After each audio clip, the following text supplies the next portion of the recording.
Have you ever wondered why healthcare is so challenging? Where do the issues people are forced to deal with even come from? Well, it's kind of complicated. At the heart of these issues is a group called PBMs, Pharmacy Benefit Managers. PBMs were originally created in the 1960s to negotiate lower prices for drugs between manufacturers and pharmacies, but slowly they became much more than that. They now act as middlemen, with the power to hold your healthcare in their hands.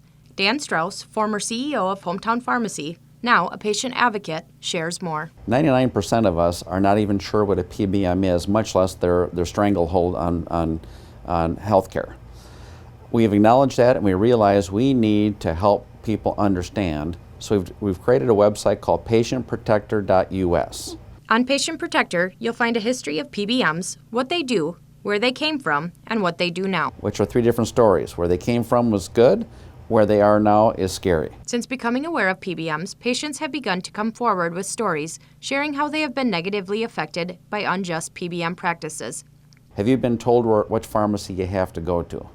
Has your doctor prescribed you a medicine that you go to the pharmacy and you can't get because somebody you don't even know says you can't have that, you have to fail first? This is called step therapy. Many of us heard it, but what does that actually mean? So it means that the doctor says a prescription X we know will work for you, but the PBM does not make as much of a rebate on that medicine. So you go to your pharmacy and your pharmacist says, I'm sorry, your insurance doesn't cover that. And insurance and PBMs are intertwined. And the PBMs hide behind insurance, but they're the ones making that decision. Leaving patients to question, if the doctors say I need this medicine, why can't I get it? Well, you have to fail first. That means that the cheaper one that they want you on, that they make the most money on, has to actually negatively impact you.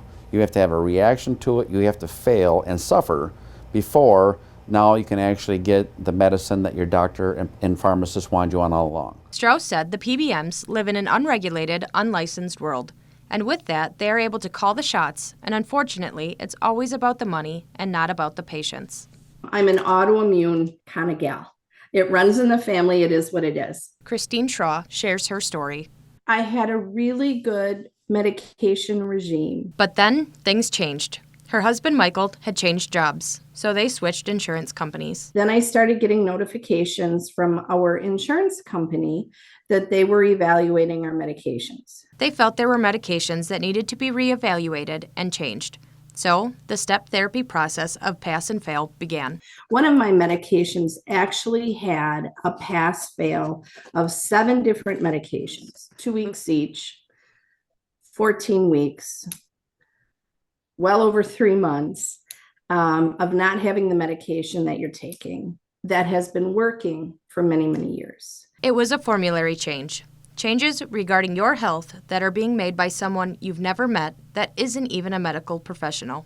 I was so sick. I couldn't eat.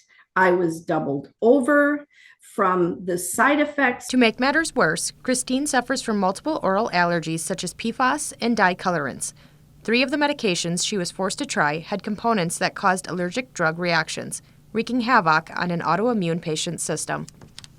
Christine was told at different points by both PBMs and large chain pharmacies to manage her allergic reactions to these trial meds by taking antihistamines such as Benadryl. I'm forced to trust a non-medical professional who's telling me to take a medication that my doctor says otherwise. I should be taking something else, but it didn't matter. For Christine, that meant her insurance would not cover the $2,000 cost until she tried and failed on these other medications, regardless of the effects they may have on her health. So you sort of feel like you're held hostage, right? It took Christine several months and hours spent on the phone to advocate for herself. They're following some cheat sheet or some flow chart to talk to people. And I said, is there any medical professional available at all? Oh no, we can't. We have a board that has a pharmacist on it. In the state of Wisconsin, pharmacists are not allowed to prescribe medications.